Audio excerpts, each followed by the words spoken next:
per assistir a tots els mitjans de comunicació que sou avui aquí per aquesta roda de premsa de presentació de l'Oficina de Turisme 24 hores, 365 dies de l'any.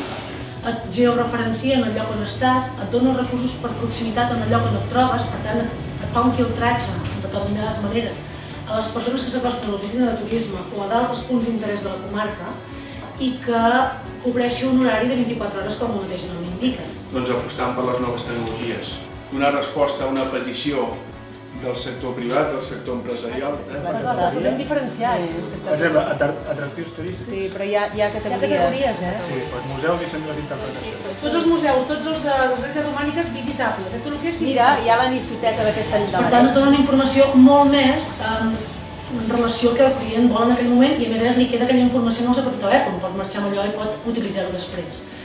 Per tant, dona cobertura fora d'horaris d'oficina, durant tots els dies de l'any, amb idiomes, que també és important, és a dir, això està pensat perquè qualsevol client que vingui aquí d'entrada amb 4 idiomes, però ampliable d'altres, de pugui descarregar-se aquesta informació que li pot ser d'utilitat per poder visitar, allotjar-se o menjar a la comarca del Berguedà.